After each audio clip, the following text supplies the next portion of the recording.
第4种常见的教学展演方法是情境模拟法。在这个方法下呢，老师是主持人，他不一定要入戏哦。那这整个教学法的重点呢，是剧情必须要扣合教学的主题，还有在制作上面呢，这个收音必须要非常的清楚。如果可以在教材里面加上文字、图卡，或者是使用相关的布景道具，都会为这个教材的质感大大的加分。拍摄的场域呢，一样是只要是安静的地方，或者是专业的摄影棚，也都是很适合的。接下来我们就来看几段情境模拟法的教学案例。小美15岁，高一女学生。阿伟15岁，高一男学生。小美和阿伟是一对交往6个月的高中1年级情侣。暑假时，两人相约2天1夜出游。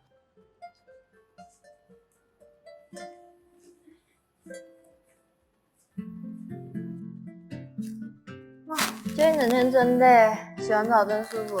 对啊，真的好累哦。你看，这超好笑，我刚看到的。哇，这些都不好笑好不好？看过100多次了。我很累，放按摩。哦，好痛。哇。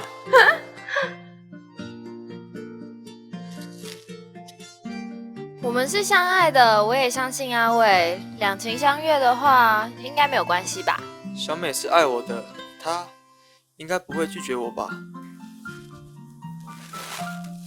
事后，小美妈妈发现小美服用事后避孕药，得知小美和阿伟发生了性关系，决定向阿伟提告。你们知道阿伟将面临怎么样的处罚吗？其实呢，两情相悦又为什么会有罪呢？那我们来看一下，其实呢，两个人是所谓的合意性交。那其实这个意思就是呢，是在双方都同意的状况下所发生的性交行为。那在剧中呢，为什么会有罪呢？是因为他们都是未成年且未满16岁，也就是都年仅15岁而已哦。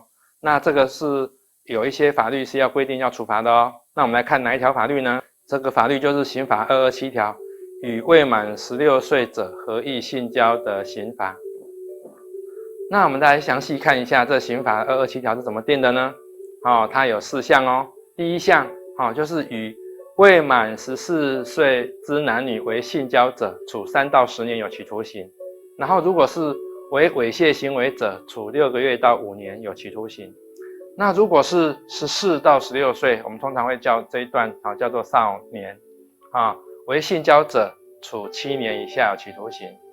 如果对14到16岁之男女为猥亵行为者，处3年以下有期徒刑。那这样各位知道了吗？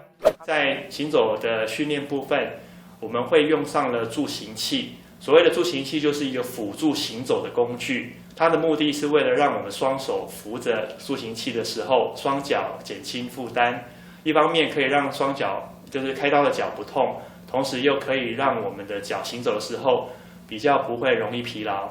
所以在这个使用上面，既是可以让病人可以学习走得远，然后不痛，然后又可以站得稳那同时又可以让在生活功能层面呢，可以自行上下厕所，自行走动于家里面的室内空间。所以这方面的学习也必须是在复健运动当中规划为每天必须要的一个活动量。当我们使用助行器行走的时候，我们会运用双手的力气，把身体的重量部分由手支撑，所以走起路来身体很平稳。来，四加一刷进前，后壁看甲脚趾头啊，对坐坐，来，倒脚大入来，双手持在，好开手入来。你行看卖咧，好无？好，你到做到真好，我莫讲哦，你搁继续行看卖咧。好，下来。四脚椅刷头前后壁脚对坐，挺开搭入去，好，双手持好在，好开刷入来。妈，你都做料真好呢。不过，如果急着要将助行器放开来，就会变成了还不能够支撑的脚，并没有帮忙用力，身体就会有点歪斜，靠向健侧，而患侧脚不太能够承受全身的体重，这样的走路方式并不恰当。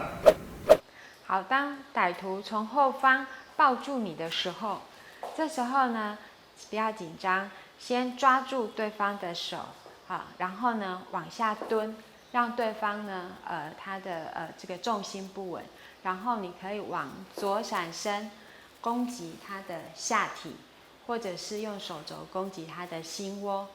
另外，你也可以右闪身，做一样的攻击下体跟心窝。好，另外，如果歹徒从后方呢，勒住你的颈部的时候，这时候呢，一样，好，先抓住对方的手。那这时候呢，为了不要一下子就被勒昏，所以呢，你往下蹲，好，让对方重心不稳，同时呢，你头呢可以转个方向，这样就不会被直接勒住到你的这个气管。记得要转的方向是手掌的方向。如果往里面转，这样呢会让你更难以呼吸，所以是转这个手掌的方向，然后往下蹲，好，然后同时一样攻击对方的下体或者是心窝，然后借机逃离。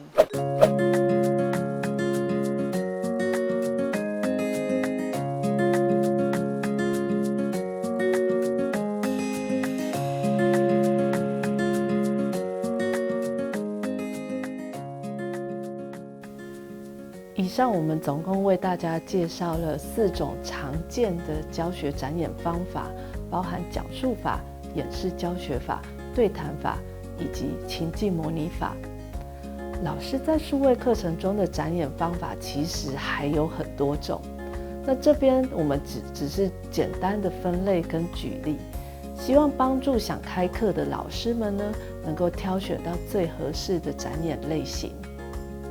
教学影片也是一种创作，我们建议老师可以选用一种方法为主轴，再穿插搭配其他的方式，同时也可以请学生们暂停影片，思考问题后再继续影片的播放，这样可以提升学生的参与感。这个单元到此结束。